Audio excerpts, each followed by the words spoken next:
Victims of the floods. Dozens of people are still unaccounted for, and Pennsylvania is now a federal disaster area. It's our top story tonight on Newswatch 16. Good evening, everyone. I'm Tom Williams. Rescue crews are still searching through the damage left behind in Lycoming County, looking for the dozens of people who are still unaccounted for. Now, the hardest hit area is Hepburn Township. These are pictures from the area on Friday. Raging water sent mobile homes crashing into each other. Now, here's the latest numbers we have from rescue crews in Lycoming County. 6 people confirmed dead, 75 unaccounted for. Rescue efforts are still going on in that area. We have some names we want to point out to you right now of the dead folks out there in Lycoming County. They are Frank and Gladys Kajensky of Lewis Township, John Keck of Landisville, Mary Ann Blair from Lewis Township, Melvin Trine and Dorothy Williams from Loyalsock Township. Now, the search for others is still going on. Newswatch 16's Jeff Farrell now joins us live from Lycoming County near Williamsport. Jeff, what's the situation where you are? Tom, it is very bad. Look at this house just behind me. It is teetering, ready to fall down. Very dangerous. It is been thrown about 15 feet off of its foundation. Now look on the left side of your TV screen. You will see that this piece of wood right here is helping keep this structure up. Now all this is just one example from the flooding so far in 96 north of Williamsport as the cleanup continues. Frozen in time and in many places in ice, this road off Lycoming Creek is a chilling reminder of Mother Nature's force. Flooding devastated a 25-mile stretch of property along the creek north of Williamsport. Here, this is the foundation for the house. Watch the line. And then, look how far it pushed the house. Bob Whitford with the Trout Run Fire Department shows us just a few examples of the devastation. 3 people died in Lewis Township alone because of flooding. At this location, water raced forward 8 feet above what was once dry ground. That's how high the creek was. Next door to the home off its foundation is what used to be a mobile home. Floodwaters literally threw it more than a quarter of a mile downstream where it came to rest here. As long as we can get to the store and get you some. Okay? Thanks. Many families are now at makeshift shelters, happy to be out of the cold, but wondering about their futures. Right now, it looks very grim, but I think it's going to take a long time before we see an improvement. Phyllis Maury, along with her grandson and the rest of her family, are among the people who lived at what are now decimated mobile home parks. Utility crews try to restore power at one of those parks, but with nightfall, much work must wait until daybreak. This is just one example of the destruction from the flooding. This is a truck that's underneath a mobile home, and with sites like this, rescue personnel in Lycoming County hope to have emergency funding to put this county back together. They're not alone. Even though the president has declared the state a disaster area, the governor wants more help. Governor Tom Ridge flew above the damage by helicopter. He vows to fight for as much as the state can get. We've had incredible tragedy in this state with a very human face on it for 2 weeks. And I want a full-scale effort and recognition by Washington that we have 57 counties where there has been enormous personal pain and economic dislocation. Now, the national head of FEMA will be in the state looking at disaster areas and also meeting with the governor. Hopefully, we'll even hear about more federal funding for this large disaster through many parts of the state. As for the more than 70 people still unaccounted for, the search will continue in the morning. Jeff Farrell, Newswatch 16, reporting live in Lycoming County. Okay, thanks, Jeff.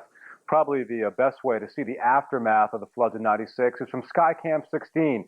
Now, the area around the Bloomsburg Fairgrounds was also still underwater when Skycam 16 flew over today, and the cleanup here will take weeks.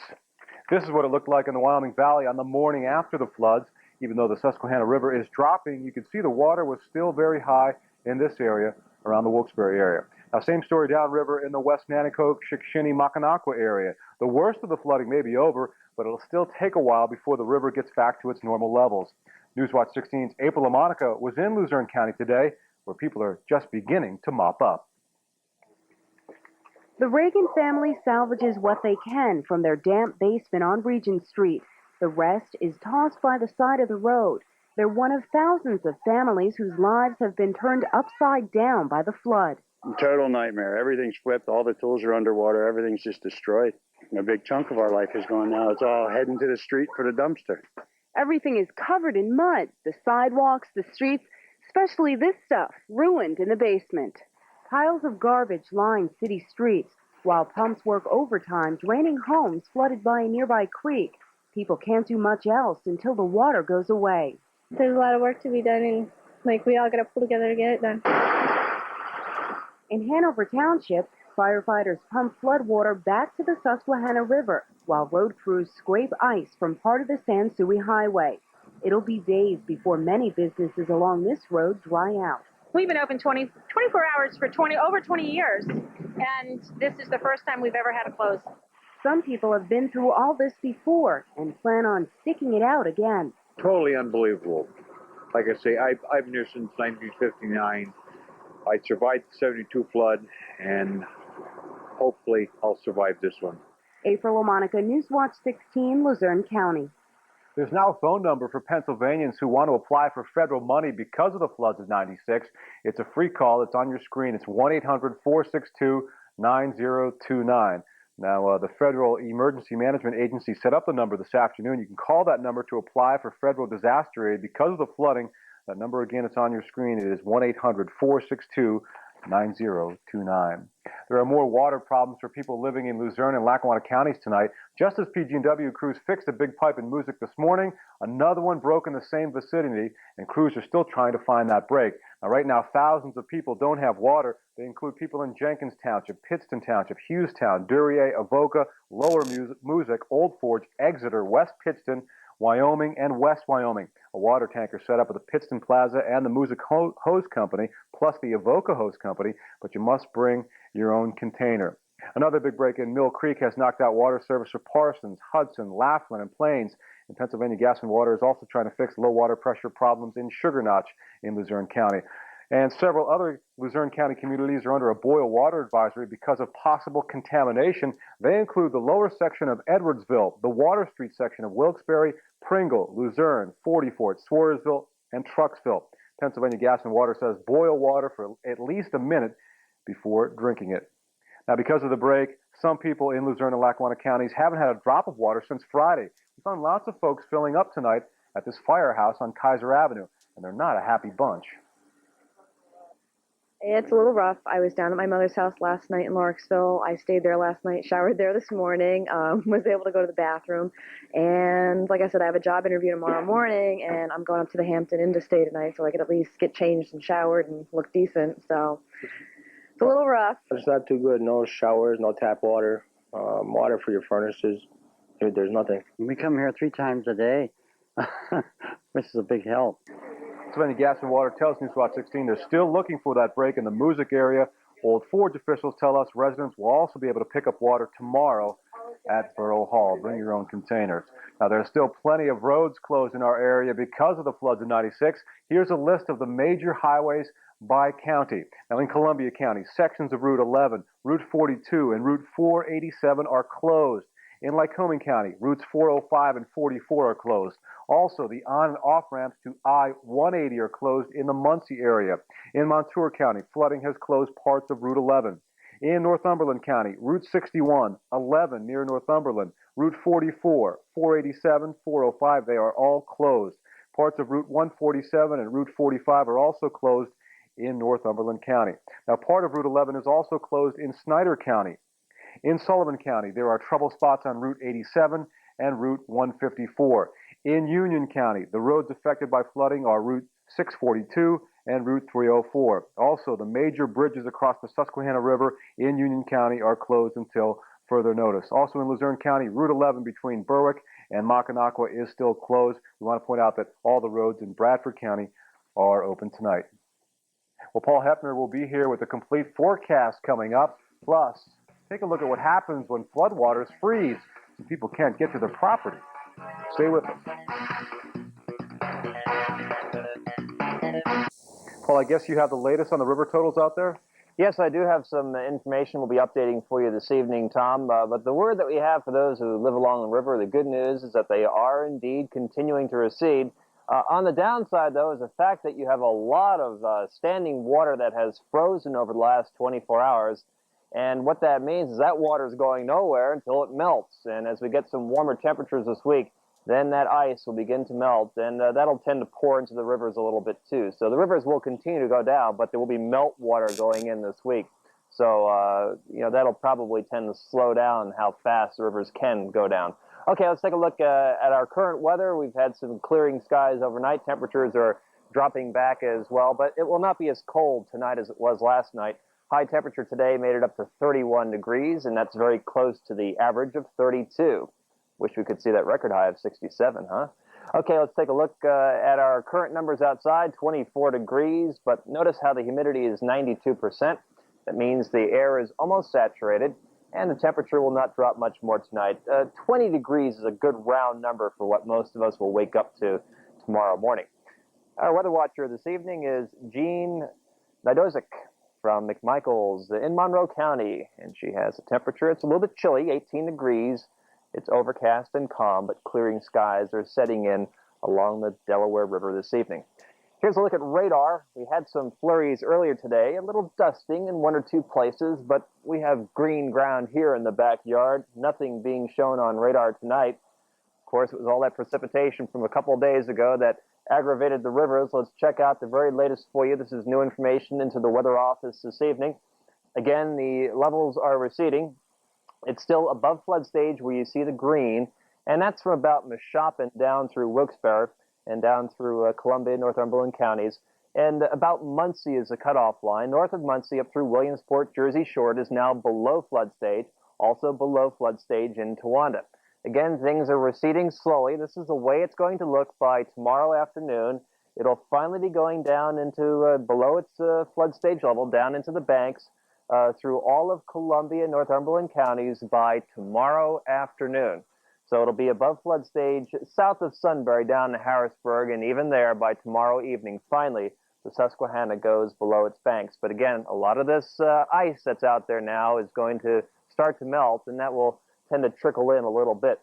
Here's a look at our current temperatures. It's chilly, teens to near 20 degrees. Eric calling in with a 19 in Bloomsburg, 28 degrees in Allentown. These temperatures with a light south to calm wind tonight will drop just a few degrees, but not going much colder than where they are now. Now here's a look at the satellite view. We're checking out just high clouds. The trend is for clearing as we move this weak little trough along. So tomorrow you're going to find a very nice day with the sunshine, temperatures beginning to approach 40. But lo and behold, what's going on out west? Well, we're going to see some weak storms approaching over the next couple of days, but nothing that will amount to any big deal here. You can see flurries moving offshore, a little light snow in New York, dusted the ground up, but dry weather. Now that'll be here for about a day or two. We have a storm system gathering strength out west, and here's the flow during the week. It should tend to come up from the southwest, the Four Corners region. See the stormy weather gathering. There'll be a series of weak little storms, I think, that'll be coming our way. We may stand a chance for a brief shower maybe late Tuesday. And then I think on Thursday and Friday, a more significant storm should come out of this finally. Head up towards the Great Lakes. And if it takes that track, we're going to see rain. But the line between the warm air and the cold air, you can see it. Where is it? Northern PA. It's going to be real close. So keep our eyes on it. But right now I'm going for a warmer trend, and I think that'll mean wet rather than white. But you can tell it's going to be a close call. Tomorrow, though, enjoy it. Beautiful day, sunshine, temperatures generally 35 to 40. So here's the regional forecast. For tonight, we're calling for skies to be clear. Then you'll wake up to sunshine tomorrow. Temperatures in the valley cities close to 39 degrees. Northern Tier, light south winds. Estella, you'll get up to about 35 degrees. The Poconos, a fine day. If you're going to do a little skiing, get out there. It looks pretty good. 35 degrees in Freeland. Lehigh Valley, you should crack the 40-degree mark, get up to about 41 degrees in Cressona. And out across central Pennsylvania, State College, Cohen, temperatures near 40. Again, melting ice. And that's going to be the case for the next few days. So the rest of the forecast, after some nice weather tonight and tomorrow, you're looking for temperatures that are going to be up into the 30s, make that 40s on Tuesday, Wednesday, and Thursday. Looking for some clouds coming in late Tuesday. Then they'll get out of here for a while on Wednesday. More clouds and showers arriving on Thursday. So again, the weather word this week is warming up, and that means melting ice. Tom? Yeah, but the important thing, as you said before, Paul, that the river levels, the river totals are coming down. getting on a flood stage at least. That's right. By tomorrow, then most of the rivers should be back below the flood stage level. That's good news. Thanks, Paul. Now, the weekend flooding is affecting the school schedule for tomorrow. We'll have the announcements coming up on our Winter Watch computer. Plus, this school will be closed, so why was it bustling with people today?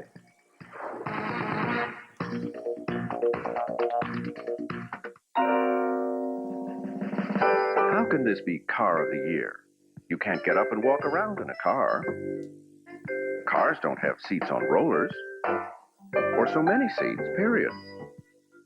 Or so much space for so many things. And they certainly don't offer sliding doors on both sides. Well then, it would appear that for the first time ever, the Motor Trend Car of the Year is more than a car. It's a caravan from the new Dodge. Hurry into McDonald's, because right now, 2 big beefy quarter pounders with cheese are only $2. But remember, it's for a very limited time. Are you sure this is the fastest way? Oh, yeah. People all over are in a big hurry to get to McDonald's, because right now you can get 2 Morning Fresh bacon, egg, and cheese biscuits for only $2. But better step on it. They don't serve breakfast all day. Not all artists paint. Write. Or play musical instruments. Zenith televisions. With colors more vivid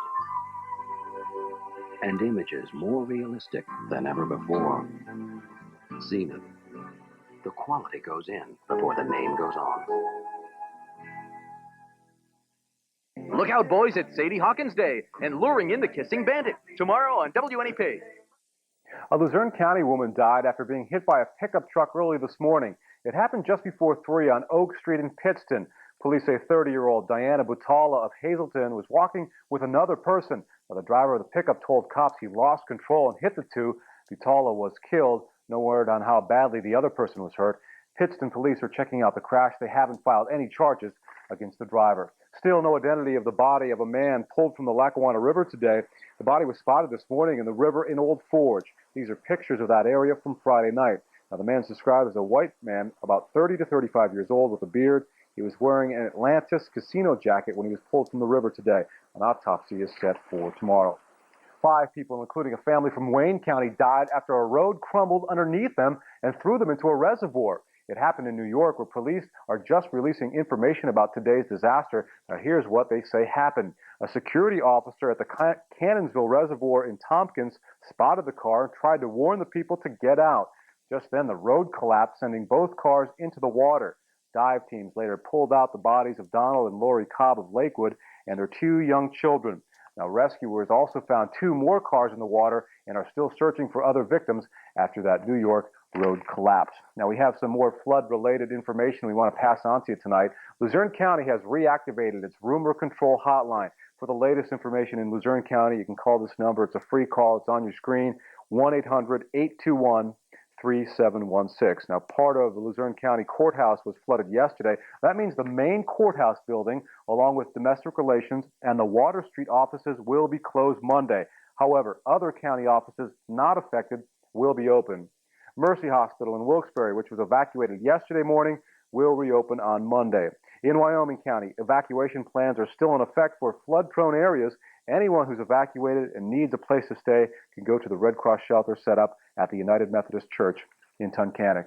Well, some schools in our area will be closed tomorrow because of the floods of '96, and one of them is the Bancroft Elementary School in Scranton. It served as a command center for people on Albright Avenue cleaning up their homes today. Food and drink were set up for people to take a break from all the work. This is one of our schools inside the Scranton School District, and we felt that we have to come out and help the community give a little back. Now, the basement of the school itself is still a mess, and officials say it'll be a few days before they'll be able to reopen. In the meantime, students at Bancroft Elementary in Scranton should report to Armstrong Elementary. And we're going to show you the other school shut down because of the flooding. On the bottom of your screen, we'll fire up the Winter Watch computer right now. Now, some people in Northumberland County's Point Township haven't been able to get to their homes since Friday. Our cameraman had to use a boat to get anywhere near the houses. Residents don't know when the overflowed Susquehanna River will let them return. In nearby Sunbury, frozen floodwaters trap some cars in blocks of ice. They aren't going anywhere until warmer weather comes along. The same problem at this campground where trailers are frozen up to their windows. Everything's ice inside, too. It'll probably stay that way here and in other places until warm. Governor Ridge fights for more flood relief at 11. 10 News presents the flood of '96. A look at the damage and devastation. Here are your hosts, Gabrielle DeRose and Luke Michaels. Good evening, everyone. We're taking the next hour to give you an up-close look at the events surrounding a recent crisis that struck our region. It took several lives and caused major destruction. It has since become known as the flood of '96. Now, the floodwaters came with little warning. How did the whole thing begin? Well, many believe it started with a blizzard of '96. 2 weeks before the flood, a powerful winter storm pelted the Northeast, dumping more than 2 feet of snow in some places. Central Pennsylvania was hit hard.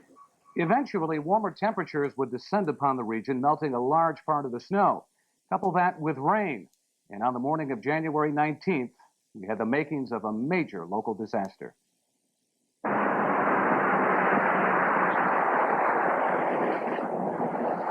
It looks like we've been bombed out. Central Pennsylvania and my district have been among the highest hit and hardest hit anywhere. You have to see it to believe it. Mother Nature testing our resolve. Evidence of massive flooding is apparent early Friday morning.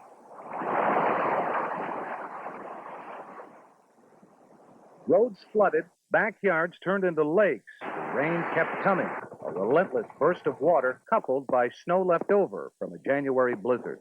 We're here today because of the snow on January 7th. It was a time bomb. It was ticking. The thaw and the flood set it People to off. get around. Look at it, just pouring down the mountains. The snow melts, really unbelievable. By Friday afternoon, Blair, Bedford, and Center counties were placed under emergency declarations by Governor Ridge. Residents of some neighborhoods evacuated voluntarily. Some did not have a choice. So, a fair warning to anyone, don't come into this area unless you're authorized, or you will be I have some arrested. pictures for you we're going to show of some major flooding throughout Blair County. You see, it's very intense. Again, do not go out. If you do not have to be traveling, police 911 says do not go out. Other problems surfaced. Basement furnaces filled up with water. Some were left homeless because of no power or heat. Kind of sneaked up on us. It rained so hard, so fast. We've lived in our house, Luke, for 22 years. This is the second time we've had water in the basement. Casey's not alone. Countless basements are flooded. Homeowners work quickly to pump the water out, but the flooding was too intense. Look at it spouting there outside of the house. This is a flood that hits like every 25, 30 years. This is the worst one we've ever seen down here. Randy Black and his family lost everything at Lynn's Crossing. He is not alone. It just seems once you go, you just don't have any control anymore. You're afraid to come back and find out what you've lost. But there's more at stake than just the loss of property. The potential for loss of life loomed like the gray sky across Pennsylvania. State emergency management officials were cautiously optimistic. Jen, have you heard anything with regard to any injuries or fatalities as a result of this flooding? Fortunately, we have not heard of anything. I hope that that is an accurate assessment of what conditions are, not just lack of communication. State officials have no way of knowing just how bad conditions are. It's follow tracks up along the edge here. They go up. A jet skier becomes a lifeline for this Claysburg family, waiting to be plucked from harm's way.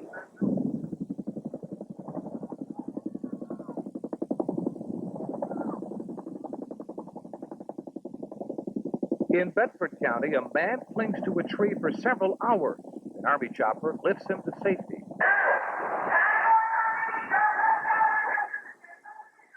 A 16-year-old girl spends 25 minutes in the rushing water in Jugtown, Blair County.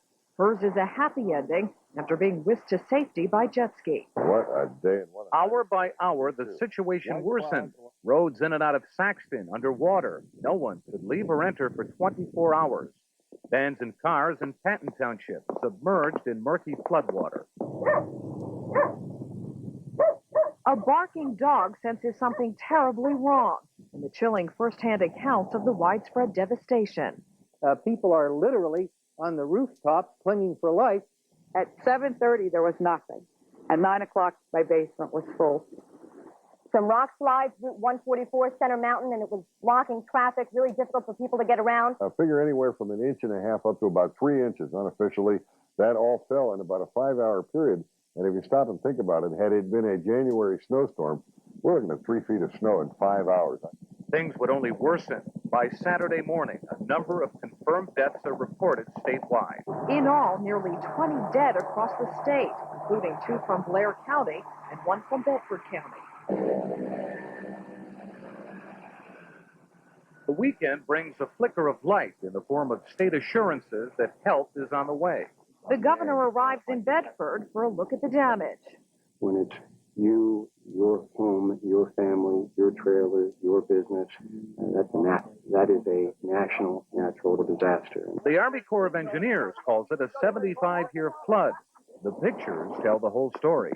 In a matter of hours, floodwaters leave a path of destruction that extends to every corner of the state. Left behind are the lives lost, homes destroyed, and chilling reminders of how much we sometimes take for granted. Hope to see you on better circumstances next time I fly in, all right? Gab, every time you see that, it gives you chills. It does. Those pictures are just incredible, aren't they? And we left with Governor Ridge saying he wants better circumstances, and he spent a lot of time criticizing public officials for not getting federal aid a lot faster. Absolutely. That's something we're going to look at a little bit later. That's right. Up next, the flood hits home. A closer look at the damage in your town when we come back.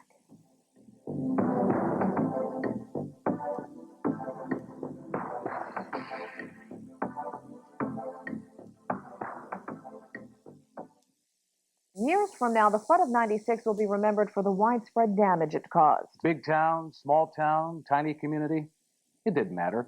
The flood hit home, and it seemed to touch everyone in some way. Depending on where you live, the damage was either minor or very severe. We now take you on a tour of the damage and devastation in our region, beginning with Brooke Wagner in Altoona. Early Friday morning, runoff water started rushing down 18th Street in Altoona and into basements. At 7:30, there was nothing. At 9 o'clock, my basement was full. Clear up to the first floor. 18th Street was one of the city's most flooded areas. As firefighters went door to door to check basements for hazards, the water crept up to their knees. This is probably the worst. I've been in the fire department for 30 years. This is the worst I've ever seen flooding. Even in '72 when Agnes came through here, there was nothing to compare with what we have today. I came this morning, and of course the water was already, I started up 18th Street, and I just kept, the further up I came, the deeper it was getting. I'm like, oh my. As basement after basement filled, furnaces filled, for many there was no more heat. As the day wore on, the temperature dropped rapidly, and by mid-morning it was time to evacuate. We got to get out. We don't have any choice. They shut the gas and the lights off and told us we have to evacuate. While residents were gone, police sent a message to would-be looters. We have brought in extra police patrols. Uniform officers will be assigned to these areas. As the people are taken to the emergency shelters, we will be here to protect their home and their properties. So a fair warning to anyone, don't come into this area unless you're authorized, or you will be arrested. By the end of the day, the water was already receding, but it still gushed from a broken sewer line and into a barricaded intersection. Even before the rain and snow stopped, residents were trying to get their lives back to normal. What else can you do? Brooke Wagner, 10 News. I'm Charlotte Ames. Folks in the Linz Crossing area of Frankstown Township in Blair County have almost come to expect flooding. Oh, it's very, very bad. I know there's quite a few properties down there that looks to me like they're really, really totaled. I mean, I don't even know whether they're livable. But residents were to learn that this time the rushing waters took more than their material possessions. 17-year-old Walter McChesney was on the way home when he was caught up by water overflowing the banks of the Little Juniata. Rescuers tried repeatedly to save him, first with a jet ski and later an Army helicopter. He was up on a post, and the helicopter came in and dropped the rope to get him. And when he hung on the rope and he went loose. Dwayne Chamberlain's son discovered the teenager's body Saturday morning. About 4 o'clock, they came across saying that they were rescuing somebody on the road. And I said, that's my bear. And it was torn off him. When residents learned the McChesney family had no insurance to cover this tragedy, they quickly set up a fund to help cover funeral expenses. But it may be a while before members of the McChesney family are able to rebuild their lives without Walter, and their neighbors are able to reconstruct their homes. I'm Christina Orangio in Center County. The rain came down hard and driving was nasty for folks traveling here along College Avenue and State College. At least they were moving. These cars were at a standstill along Route 144 in Center Hall. Water came pouring down the mountain, creating a rock slide. Crews couldn't get rid of the debris quickly enough. The bank is quite steep, and it washes out one place, and we take care of it, and then it washes out another place, and we've got to go take care of that. And in Pine Grove Mills, the water covering streets was so deep, kids couldn't get home on their own. So they hitched a ride in a front end loader, and that trip was a shaky one. But those living closest to area creeks had it the hardest. And the water line would have been about right here. David Bagley of Central City, Milesburg, had 8 feet of water in his basement. The Bald Eagle Creek runs behind his home. Mentally, you're just, wiped out by the end of the day because you're moving things, trying to save what you can, and then you have to leave and hope for the best. By the time you get back, you hope everything is at least, at a point where you can deal with it. And dealing with it wasn't easy. Flooded out basements became all too common. Started right out around the side of the house, and I knew I was in trouble. Firefighters have been working around the clock, hooking up hoses and pumping out people's basements, and they're putting that water back right where it came from. We have a list, but every time we go somewhere, the neighbors are coming out and say theirs needs done. It was a similar scene here in Spring Mills. Home after home was partially flooded, and the damage went beyond the basement for many in Coburn. 2 foot lower than what it was in 72, but still bad. Once it gets up in the first floor, it's real bad. Up in the floor here, hot, everything saturated, electric stove's gone. Lots of things had to be tossed out because of the flooding, and cleaning up the mud seemed endless.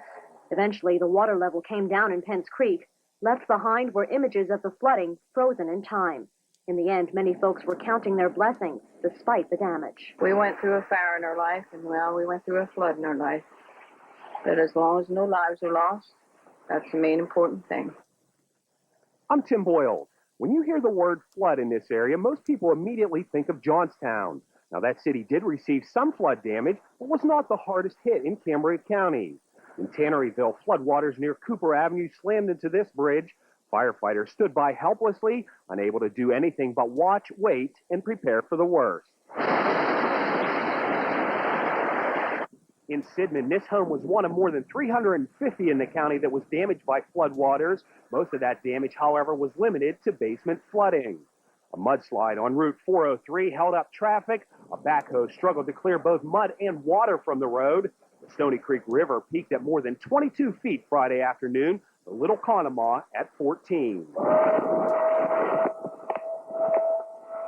Fire whistles blew in Patton Friday evening, calling emergency crews to work. Water here topped the banks of the river walls, spilling into neighboring homes, swallowing up cars, creeping up around vans. Several businesses around Ben's Creek here were heavily hit by floodwaters.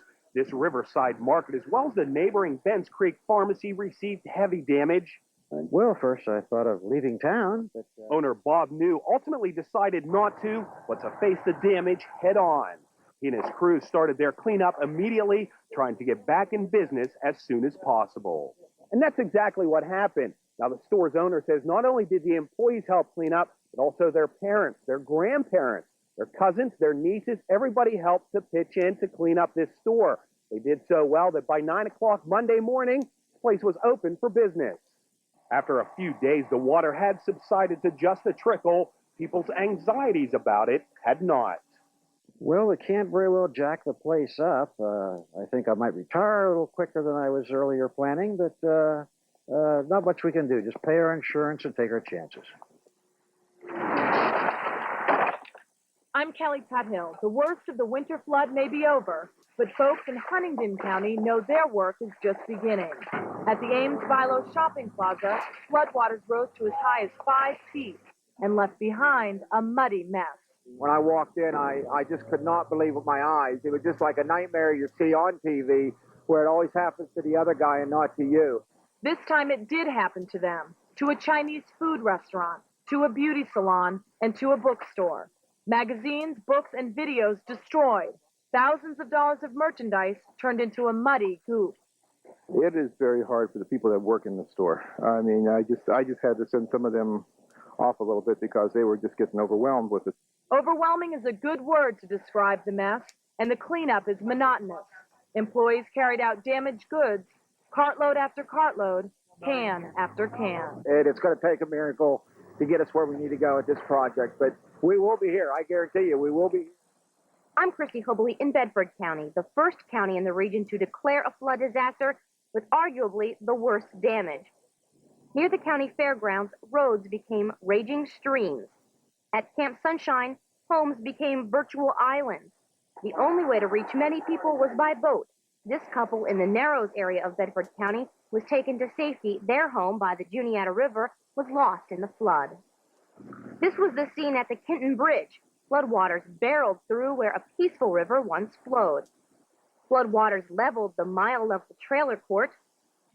The next day, the destruction was evident. A dozen mobile homes were ripped from their pilings. Some were nearly flipped completely over on their roofs. By looking at this stop sign in Saxton, you'd think a tornado rolled through. In places where there was once one creek, there are now 3 or 4. These are pictures from Hindman, possibly the hardest hit community in Bedford County. This is what floodwaters did to Zane Bagley's home. It's been home for 40 years, and now there we lost it all in a matter of hours. It's going to have to be destroyed.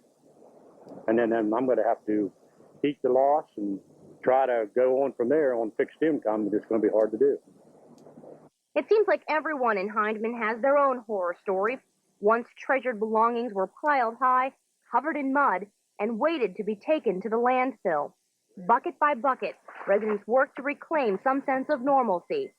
Heavy equipment was brought in to tear away the wreckage. There's a lot of frustration, a lot of hurt, you know, to have to clean up again. And some maybe are moving. But most of the people that live here are tough. They work together.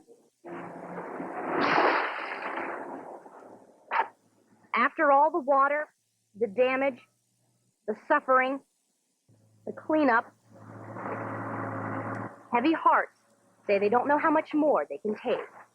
I'm not going to live close to the creek no more. I'm getting away from the creek. I've lived here all my life. I love the creek. I played in the creek, but not now, not so much.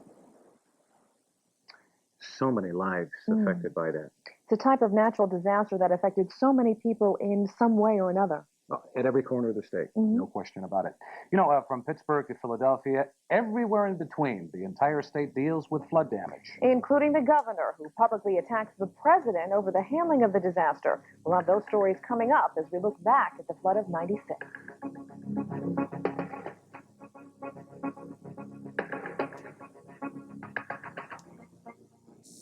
By no means was central Pennsylvania the only region hit by the flood of '96. This was a statewide disaster. 18 people died in the flood, and state officials put the damage in the hundreds of millions of dollars. Places like Williamsport and Wilkes-Barre Scranton were very hard hit.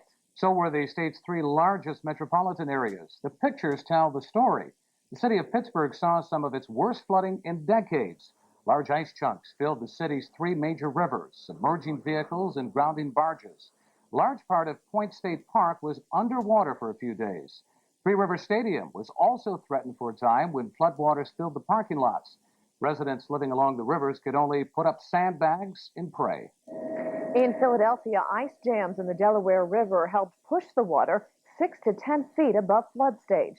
The 10-mile stretch of road that runs along the river had to be closed, and thousands of people were forced to leave their homes for higher ground. Thousands were also forced from their homes in the Harrisburg area as the Susquehanna River overflowed its banks. One of the most memorable pictures from that city, this pedestrian bridge, or what's left of it. The 106-year-old bridge collapsed at the height of the flood. Even the governor's mansion got hit. Workers there had to move furniture to higher ground because of rising waters. Now, that was probably the least of the governor's worries. Absolutely. As millions of dollars in flood damage continued to mount, there was growing concern across the state over who would foot the bill. As Kevin Flanagan reports, early in the flood recovery effort, officials in Harrisburg and Washington were at odds.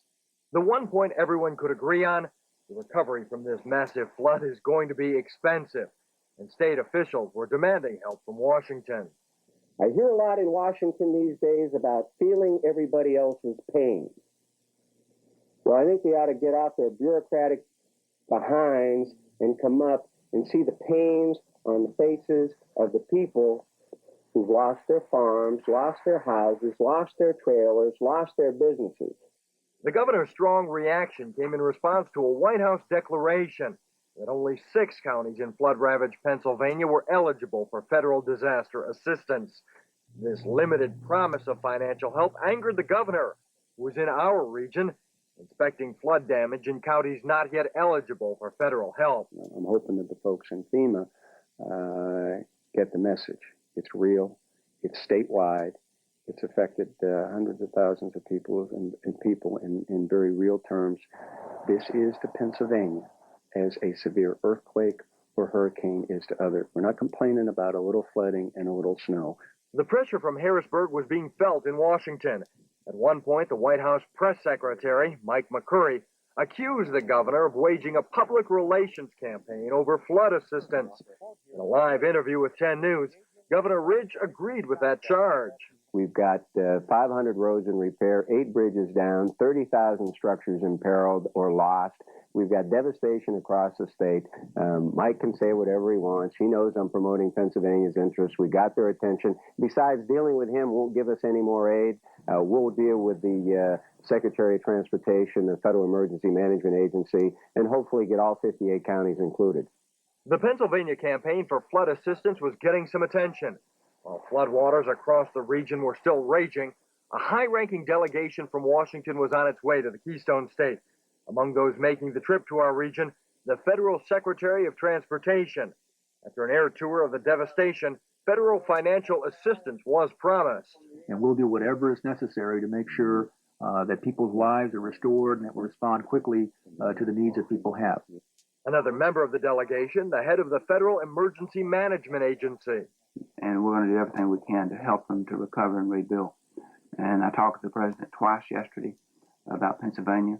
After a delegation of Pennsylvania officials visited the White House, President Clinton declared the entire state a disaster area, clearing the way for families and businesses to apply for federally backed low-interest loans and grants. But the push for federal dollars did not end there. With flood damage to state roads and bridges expected to total over $500 million, county, township, and municipal leaders say they cannot afford repairs on their own. Again, political leaders say they're going to bat for the region. While touring a special disaster recovery center in Bedford County, the chairman of the Congressional House Transportation Committee says he's convinced more funding for road repairs will be made available. However, I am assured that the other counties that are eligible will be designated. This is simply a matter of the paperwork catching up with what everybody's trying to do. Schuster says he expects the federal government to eventually pick up about 75% of the flood damage repair work on Pennsylvania highways and bridges. Still, considering the amount of damage, that work could take several years to complete. Kevin Flanagan, 10 News. In just a footnote, Governor Ridge did call lawmakers together to discuss how to handle the damage. However, he did not call a special legislative session on the flood. If he had, it would not have been the first time, by the way. The late Governor Milton Schaap called a special session back in 1972 when the state was hit hard by flooding caused by Hurricane Agnes. And like the governor said, this was like an earthquake in Pennsylvania. And we heard so many people saying, I can't believe this happened to me and this happened here. Absolutely. And that declaration by the president for the entire state could not have come sooner, I'll tell you. Welcome relief. Yeah. There is much more to come here on this one-hour special on the flood of '96, including a look at some truly heroic efforts during the flood. First, some help from the Red Cross and a story about neighbor helping neighbor when we return.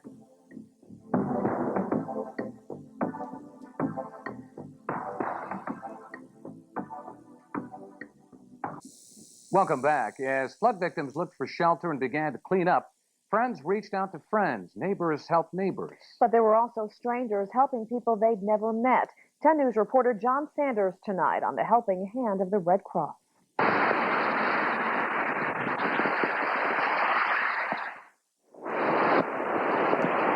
As the rains fell and the waters rose, the American Red Cross went into action. Volunteers staffed shelters, giving people with flooded homes a place to live. We were flooded out of our house. How much water? They say about between 4 feet, 3 or 4 feet, something like that. Then, when the cleanup began, the familiar symbol was still there. Okay, mop and broom and some cleaning stuff for you. boy, that'd help, I tell you.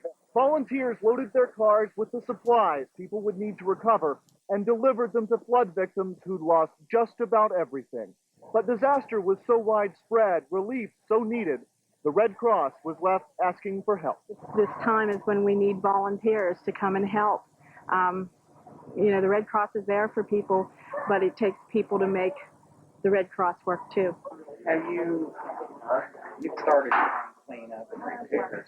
But their effort didn't stop there. In fact, it's still going on tonight. Now volunteers are staffing service centers where flood victims can apply for help. Money with no strings attached. A gift made possible by donations to the Red Cross.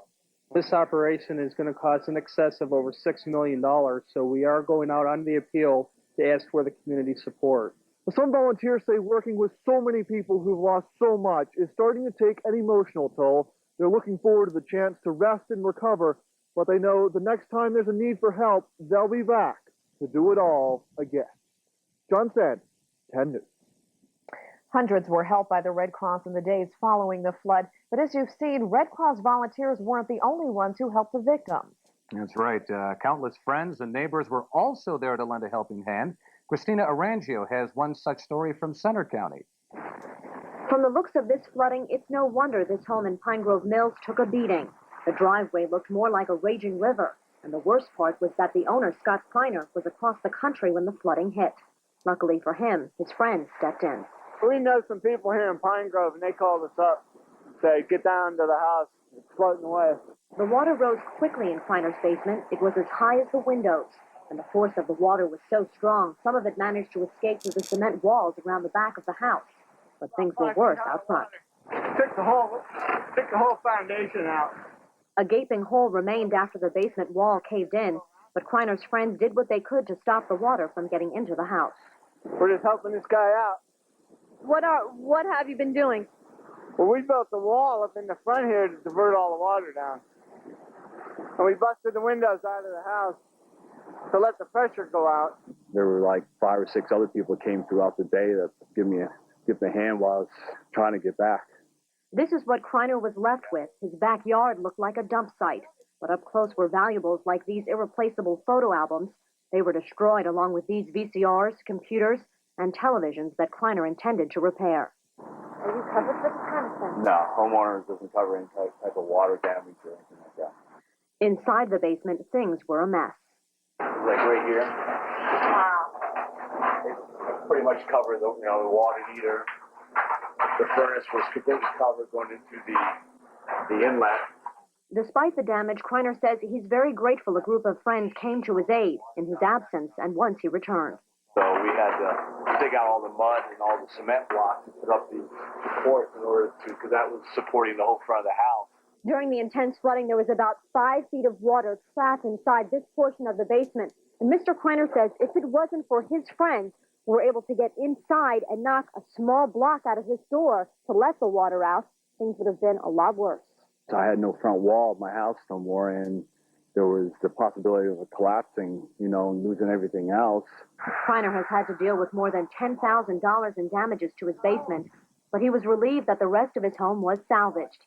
He says he owes it all to his friends. Oh, it was fantastic knowing that you have friends like that to keep an eye on your stuff, even though you didn't have to ask or call. Oh, that's amazing. And there were a lot of stories, countless stories like that from all over the state, people just springing into action to help each other out. And without the help of those people, it could have been a lot worse, as Christina said. Absolutely. Well, no doubt those stories show that the worst of times can bring out the best in people. And it certainly did in this area. Coming up, you'll meet some folks who are now regarded as heroes. You'll hear their stories of bravery and courage and see the incredible footage some will never forget.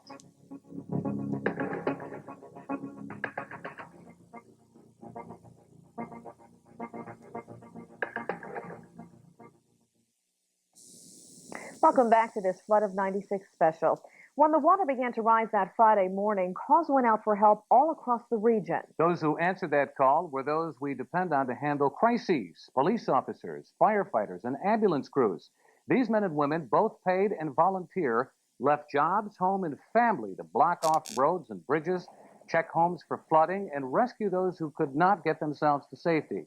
The work was wet, cold, and dangerous, but they did it without complaint, even when they found themselves in need of a push or a pull or even just dry clothing. It was a display of an old-fashioned willingness to pitch in and help, the kind of spirit that gives our region its sense of community. Now, putting yourself in dangerous situations is part of the job for emergency personnel. It's something they come to expect when disaster strikes. If that's not your job, you may never know when you're needed to help save a life. It was a surprise to a local student who was asked to help the morning of the flood. By the end of the day, he was being called a hero. 19-year-old Eric Malone had saved 5 people from the floods, and the rescues changed his life forever. Reporter Kelly Tuthill has the story. I thought it would be a normal day. It turned out to be a very exciting day. Around 10 o'clock, we got a call from the fire department that some people were trapped in their homes, and they wondered if we had any ability to rescue them. They got one jet ski over here, knowing they're going to try to come over. Eric Malone's father owns Keystone Kawasaki. Their jet skis are used for rescues on Raystown Lake. I went over and got all my clothes and everything, and we then went to the site. I didn't think it'd be a very difficult job. There was a little bit of a current, moving about 30 miles an hour. That current was strong enough to prevent other rescue crews from reaching victims. That's why firefighters called in Malone, a world-class jet skier. The hard part was getting people on the ski and getting them safe ashore without them losing their balance. Malone managed to carry a woman, 2 children, and a firefighter to safety. Just as he was starting to catch his breath, another call, another emergency, just miles away. The second rescue involved an older girl that was trapped, holding on to some trees in the water, and I kind of had to pull her up with help from her on the ski, which is a little more difficult, maneuvering the ski with my right arm and pulling her up with my left. Malone pulled 16-year-old Lisa Lingenfelter out of the water. She had been stranded in the icy Juniata River for more than 25 minutes. I want to thank him for it, too. Saving my life, that was nice. Because you never know, I might not have been here today. Later, the day turned bittersweet for Malone. There was one he couldn't save. I'm starting to feel a little bit better. It was a little tough first 4 days after it happened. After things go on, I hear more positive things about the parents. The mother of 17-year-old Walter McChesney knows the jet skier and others tried desperately to save her son. We just appreciate everything he's done for us. Since the flood, many people have been calling Malone a hero. He says all the attention has been overwhelming.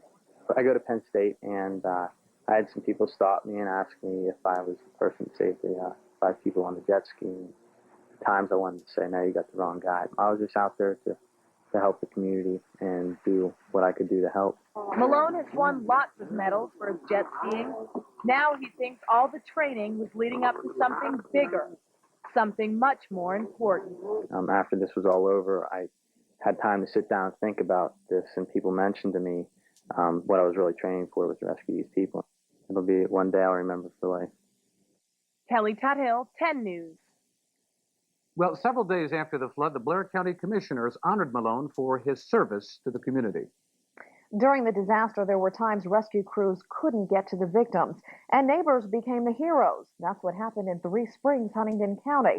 When the water started rising, Jennifer Glunt put her 3 kids in the car and headed to town. She didn't realize how fast the water was flowing. Before she knew it, the current pushed her car off the road and into a flooded field, filling her car with water. That's when neighbor Rodney Fraker and others heard their screams and waded through the icy water to save the Glunt family. We're happy to report tonight that everyone was pulled to safety. All during the flood of '96, there were dozens of life or death situations across the region. Things got so bad, members of an Army aviation support group based in Phillipsburg were called in to help with the rescues. In many cases, they were the difference. Paul Alexander has the story of G Company and one of its toughest assignments ever. For many people that were left stranded by the rushing water, the only option was an air rescue. A helicopter just like this and 3 others got very much involved in the rescue effort for the flood of 1996. The 30 members of G Company here in Phillipsburg were very much involved in the rescue efforts, and at least 65 people are very glad that they were. We've seen a lot of things that were pretty shaking, in the back of the aircraft. I know for certain that there were entire families that we evacuated. The crews worked straight through the night, about 27 hours without a break. There were times when the crew felt they couldn't keep going, but they didn't have a choice. And they would respond that if we don't remove them that night, the chances are they wouldn't be there in the morning. It was the most demanding and intense mission anyone at G Company could remember, but it was also the most gratifying. I've had 20 years of aviation experience, and I have to say this is the most rewarding mission I've ever been on. And I think I speak for everyone, again, even those back here in the rear, knowing that there's lives out there saved, made it worthwhile. This is very gratifying to be able to go out on a mission like this and to know that you save children and you save families. You brought families out of their homes intact. Not only were the victims in grave danger, the chopper crew's lives were also hanging in the balance. Everywhere we went, the devastation was pretty bad. The water was high. It was rushing, extremely fast. And then the freezing temperatures compounded the problem. Before it was all over with, we had 4 aircraft, flew over 35 hours. We're able to rescue some 65 people. There's no doubt in my mind that there's people out there alive today because of the efforts that we were able to accomplish. The ages of those rescued range from 4 months to 75 years. And the most rewarding aspect of all, from G Company's perspective, that they had a 100% success rate. Paul Alexander, 10 News. Gabe, there were so many of those types of stories from all over the state, acts of heroism we didn't even hear about. No, we didn't. And there were some cases, people risking their own lives to save other people. So they really deserve a lot of thanks tonight. Absolutely. When we come back, success stories, local towns where flood prevention projects worked. And the ongoing fight for people in another area to stop the constant flooding in their community. We'll be right back.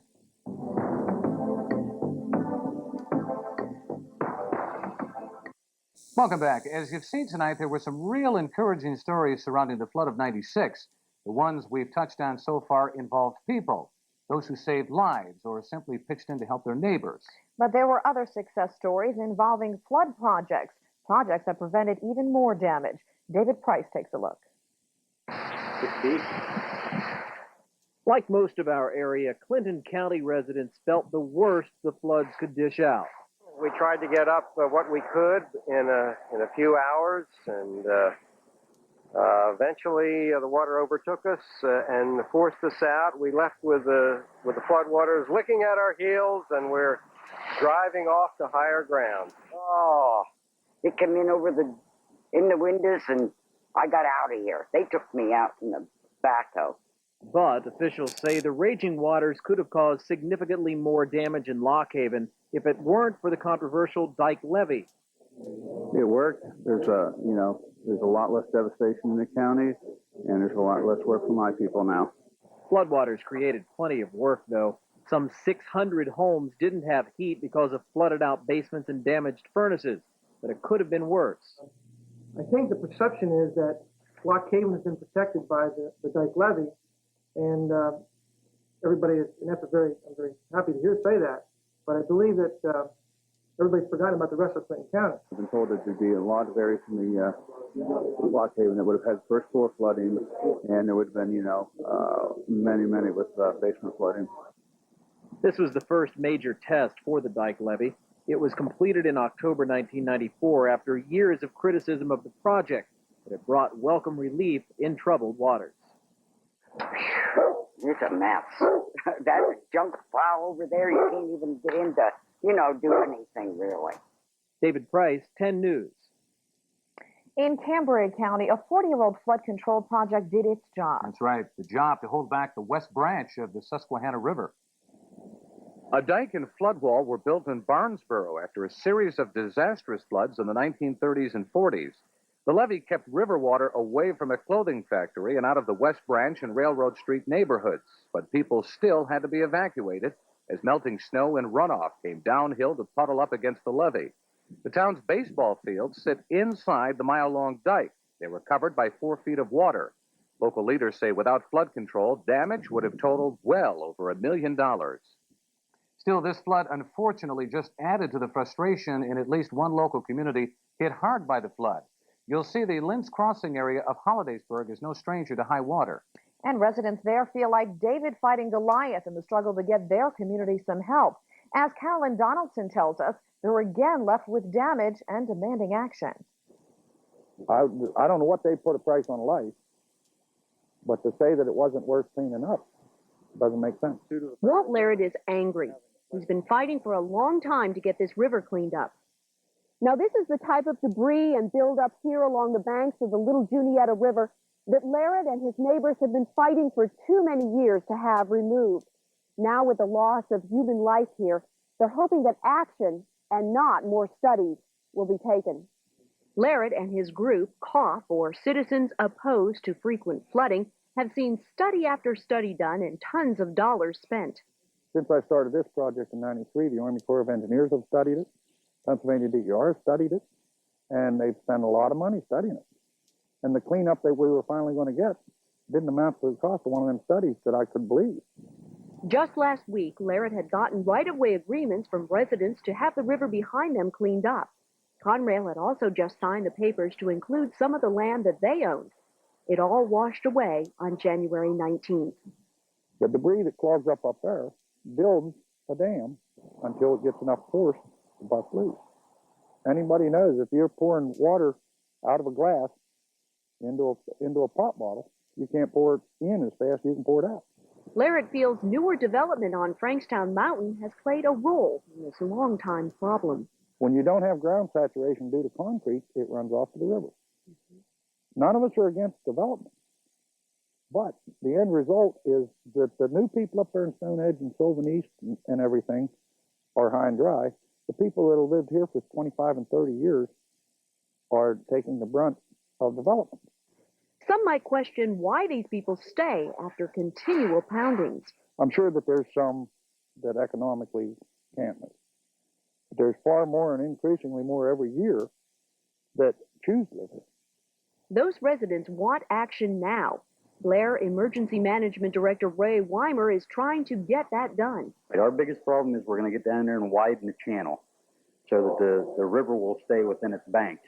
Weimer's forming a task force of residents, county and township folks, and state DEP officials. Up till now, money has been a big stumbling block, especially for small Frankstown Township. It won't actually cost the township anything per se in cash, but in-kind management we might look at. We're going to work on it and see what we can do. Their next step is to find new and different ways of funding, including conservation and river management assistance and using volunteer help. Carolyn Donaldson, 10 News, Hollidaysburg. Yeah, you know, central Pennsylvania, the entire state, going through a heck of an ordeal. But you know, I mean, after, you know, the rebuilding and the cleanup and so forth, it's a long, long road yet. It sure is, especially for those folks who are getting continual flooding. We sure hope they get some action. Absolutely. When we come back, we'll wrap things up with some memorable sights and sounds from the flood of '96. But first, what was the last major flood to hit our region? We take you back to some pictures from 1977, when the city of Johnstown was devastated by a midsummer storm. It was the third biggest flood in that city's history. Water reached 11 feet in some places, 85 people died, and damage topped $300 million. We'll be right back. With a story that affected our entire viewing area, we at 10 News needed help getting it all covered. We called on our stringers, the folks who live in your hometowns and shoot news stories for us on their home cameras. These people did yeoman work for us, and we want to say thanks. In Blair County, Corey Canarsa shot floodwaters in the Lakemont area. Bedford County was well covered. Robert Shirley worked that area. Ron Giffen shot in and around Hopewell, while Tom Dixon and Sam Ritchie handled Saxton and the Broad Top. In Cambria County, Keith Bailey gave us early pictures of the Patton area. Andy Kubanda traveled from Johnstown to Ebensburg, shooting flooded streets and streams, and Larry Hammond took care of the high water in Barnesboro. Wes Walcott shot videotape for us in Huntington County. John Laird went out in the wet in Clearfield County. And last but not least, we used John Wirt to cover the flood in Clinton County. Our thanks to all of them tonight. Absolutely. Well, this flood was many things to many people. Above all, it was a memorable event for us here in central Pennsylvania. 10 News photographer Jody Gill put together a collection of sights and sounds from the flood of '96. We leave you tonight with some of those lasting images. I'm Luke Michaels. And I'm Gabrielle DeRose. For all of us here at TV 10, good night, everyone.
Thank you.